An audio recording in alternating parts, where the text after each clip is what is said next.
Welcome back. You're watching the CEO Dialogue, and we're talking about Air India's flight path in 2025 and beyond.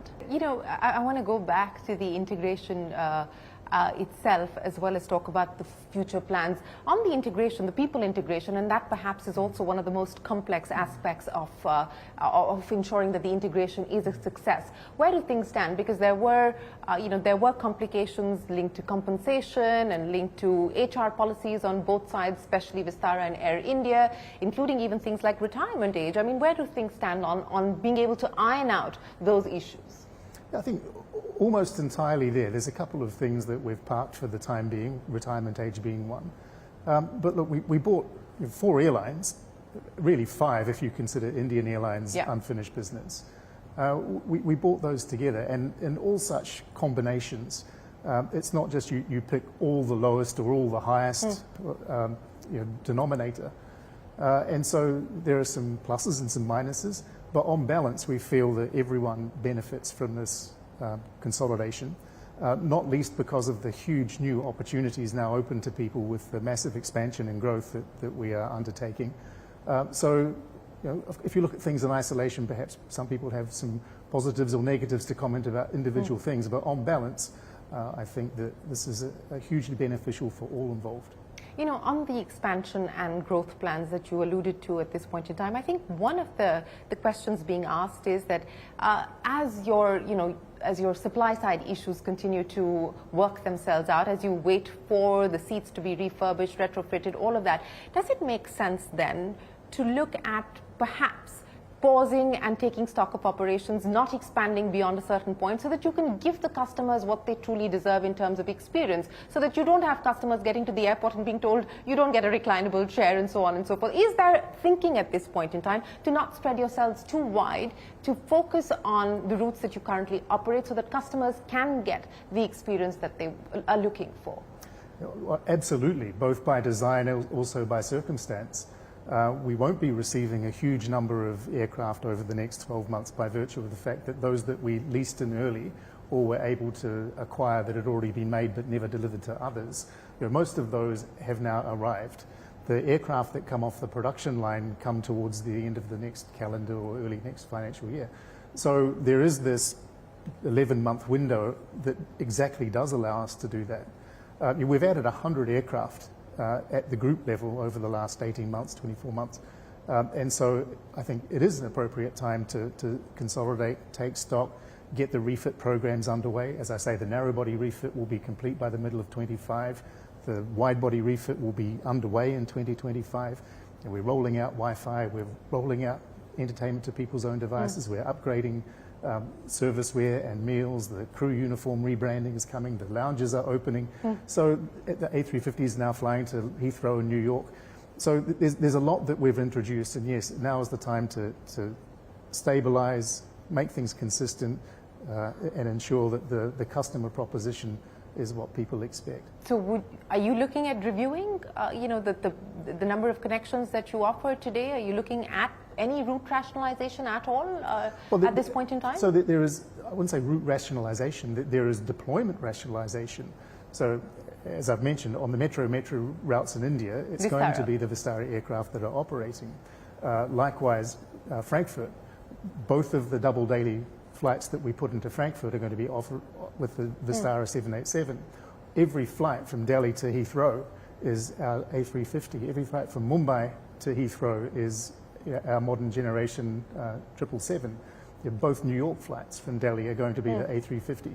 So at Singapore, Dubai, we're going to be progressively deploying the best aircraft on what we would consider the flagship routes. And as we upgrade those aircraft, then obviously the rest of the network will benefit over time. So it's certainly part of the plan.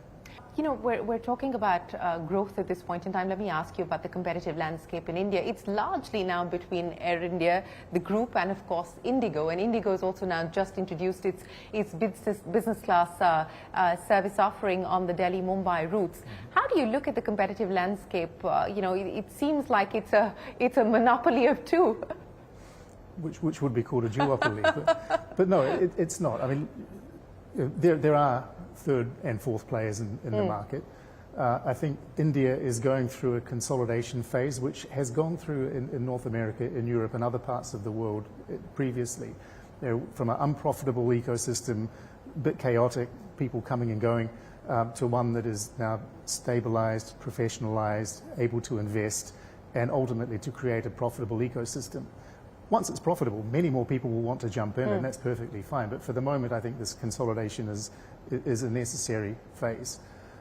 Look, and India, it's the third largest domestic travel market in the world. It's growing at a compound growth rate of 7%. There's clearly room for certainly more than one, certainly more than two airlines. And it's natural that we will evolve to the different market segments that India itself will evolve to. Historically, it's been people are starting to travel for the first time, or infrequent travelers for whom price is a very important priority.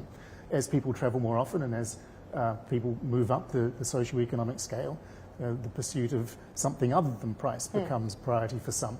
So I think this is just a natural phase of the evolution of the Indian market, and it's an incredibly exciting place to be. Yeah, we're going through a second phase of consolidation. The last one we saw was in the early 2000s or the mid 2000s. But what does that mean in terms of pricing power for airlines like yourself? And also on the back of the merger and the integration, what are the cost efficiencies that we're talking about? I mean, what does that realistically mean in terms of margin improvement for Air India? Yeah. Well, there's a whole regulatory and legal structure that you need to maintain if you're an independent organization or an independent airline. There's duplication of many positions. There aren't the economies of scale that you can enjoy when you're a 300 aircraft airline. So clearly there are efficiencies, and we've realized some, and there are more that we wish to realize. And that was part of the motivation for putting the businesses together. But I wouldn't want to give you particular figures.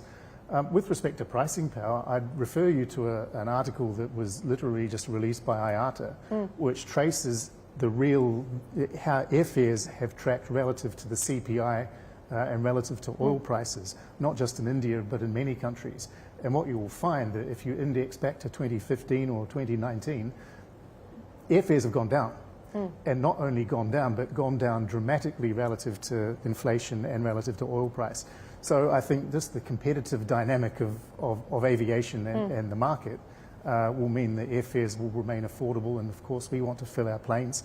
So there's always going to be a benefit to the customer in that respect. You talked about the path to profitability, not just for Air India, but also for the aviation industry here in India. But let's talk about Air India in specific. You have been able to bring down losses quite significantly in the last 2 years.